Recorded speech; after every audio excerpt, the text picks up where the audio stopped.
नमस्कार, आप देख रहे हैं कशिश न्यूज और उत्तराखंड से जुड़ी हर छोटी बड़ी खबर के साथ मैं हूं दीपक शर्मा।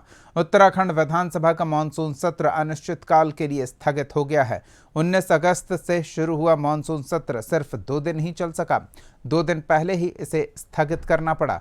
विपक्ष के विधायकों ने कानून व्यवस्था को लेकर रात भर सदन के अंदर धरना दिया।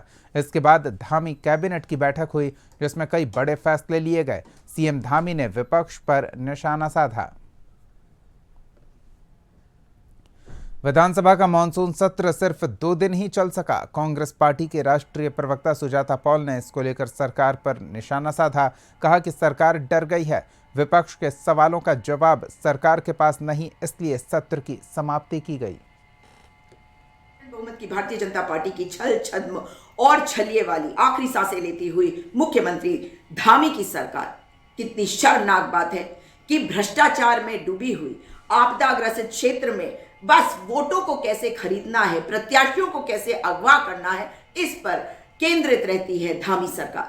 परंतु विधानसभा का सत्र होता है वो स्थान जहां पर जनता के मुद्दों का मिलता है समाधान, सरकार से मिलते हैं जवाब जनता के मुद्दों पर, और बहुत सकारात्मकता से इस सत्र को चलाया जा सकता था, मगर विधानसभा अध्यक्षा पूरी तरह से फेल है।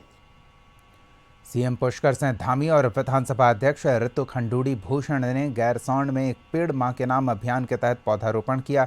इस अवसर पर मंत्री सतपाल महाराज, सुबोध उनियाल समेत कई मंत्रियों ने भी पौधा लगाया। मुख्यमंत्री ने प्रदेश वासियों से अपील की है कि हर नागरिक अपने जीवन में कम से कम एक पौधा अवश्य लगाए। हल्द्वानी जिले के मुखानी में 22 दिन पहले हुए योगा ट्रेनर ज्योति मेर हत्याकांड का खुलासा पुलिस ने किया है। मामले में पुलिस ने एक आरोपी को गिरफ्तार किया। अभियुक्त ने पूछताछ में बताया कि हल्द्वानी के एक अस्पताल के टॉप फ्लोर में आरोपी अभय के बड़े भाई अजय का फिटनेस सेंटर है। इसी सेंटर में ज्योति मेड का काम करती थी। इसी दौरान ज्योति और अभय के बीच अवैध संबंधों के चलते बड़े भाई अजय ने अपने भाई अभय को अपने घर से निकाल दिया। आक्रोश में आकर अभय ने ज्योति की गला दबाकर हत्या कर दी। हत्या करने के बाद नेपाल भाग गया। आरोपी चंपारण, बिहार का रहने वाला है।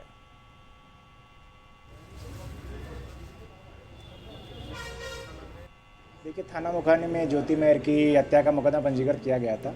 इसमें कंटिन्यूस तभी से पुलिस से जो संदिग्ध हैं और जो सीसीटीवी और डाटा सर्विलांस से जो सस्पेक्ट आया था उसकी तलाशी कर रही थी। बीच में कुछ ऐसे तथ्य आए कि जो अभियुक्त है शायद नेपाल की तरफ चला गया था और पुलिस ऐसा कंटिन्यूस पीछा करती रही। कुछ मुखबिर जो है वो हमने एक्टिवेट कर रखे थे और कल जो है हमारी टीम ने इसको नगला क्षेत्र से गिरफ्तार किया है। नैनीताल के बेताल घाट में पंचायत चुनाव के दौरान फायरिंग मामले में फरार 3 आरोपियों को पुलिस ने गिरफ्तार किया है। पुलिस की टीम ने आरोपियों को उत्तर प्रदेश के लखीमपुर से दबोचा है। बताया जा रहा है कि नैनीताल पुलिस ने उत्तर प्रदेश के लखीमपुर से उस समय आरोपियों को पकड़ा जब एक आरोपी मेडिकल स्टोर से दवा खरीद रहा था। बाकी 2 आरोपी पास में ही खड़े थे। तभी नैनीताल पुलिस की टीम ने 3 आरोपियों को अचानक गन पॉइंट पर उठाया और उन्हें वाहन में बिठाने लगे। अचानक हुई इस कार्रवाई से बाजार में भगदड़ जैसी स्थिति बन गई। हालांकि बाद में लोगों को जब पता चला कि उत्तराखंड पुलिस थी तो उन्होंने राहत की सांस ली।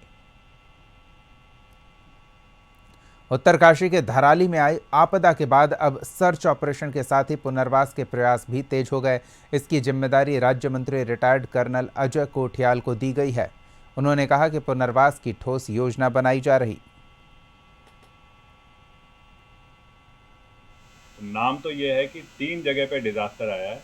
एक तो धराली गांव में, फिर उसके बाद में हरसिल में जो आर्मी कैंप था उस एरिया में, और तीसरा हरसिल घाटी की जहाँ से शुरुआत होती है डबरानी, वहाँ पे।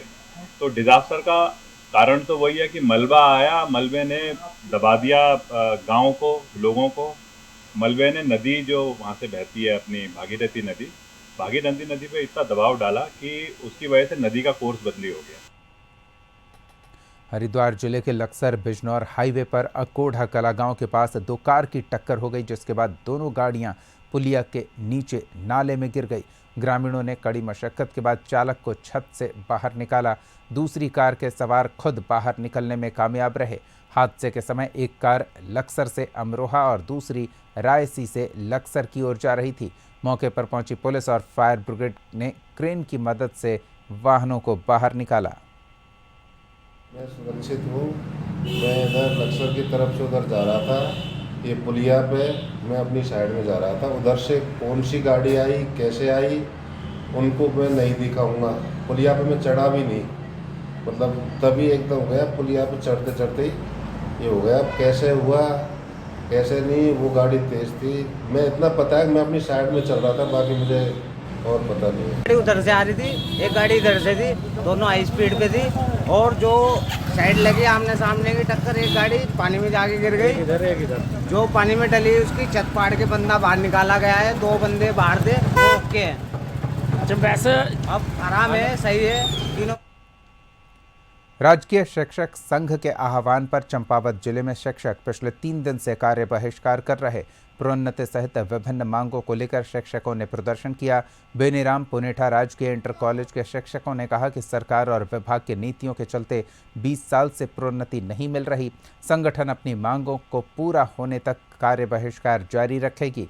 वहीं शिक्षकों की हड़ताल के कारण स्कूलों में पठन पाठन का कार्य बाधित हो रहा। शिक्षक जो राजकीय शिक्षक संघ है हमारा माध्यमिक का, इसमें सर आज तक जो हमारे जो विभागीय प्रोन्नतियों पर इस तरह से एक रोक लगा हुआ है कि जहां पर सरकार और विभाग ने इसमें रोक लगाकर विभिन्न बहाने बनाकर, जहां पर कि उन्होंने पदोन्नतियों में कोर्ट कचहरी और इन जो रिट याचिकाओं का एक बहाना बना करके हमारे तमाम जो प्रोन्नतियां हमारी रोक रखी हैं। इससे हमारा शिक्षक बड़ा क्षुब्ध है सर। और इसके कारण जो हमारा छात्र और शिक्षक हित है उस पर बहुत ही बड़ा कुठाराघात हमारी इस सरकार ने किया है और विभाग ने किया है, जो कि विभागीय अफसरों की लापरवाही से। और आज हमारा ये तमाम तरह के जो हमारे प्रमोशंस हैं, हमारी जो पदोन्नति है वो रोक रखी हैं। इसमें सर एलटी से तमाम जो शिक्षक हमारे आज 20-20 साल हो गए हैं जिनको की प्रोन्नति नहीं मिल पाई है, शायद वो एलटी से ही रिटायर हो जाएंगे। बढ़ते हैं आगे। लोहाघाट उप जिला चिकित्सालय की व्यवस्थाओं पर एक बार फिर से सवाल उठे हैं। अस्पताल में कई गर्भवती महिलाएं और मरीज अल्ट्रासाउंड कराने पहुंचे, लेकिन जनरेटर में आई तकनीकी खराबी के कारण घंटों इंतजार के बाद वापस लौटना पड़ा। लाखों की लागत से लगाया गया जनरेटर कुछ देर चला और खराब हो गया। विभाग के पास इसे ठीक करने की कोई व्यवस्था तक नहीं।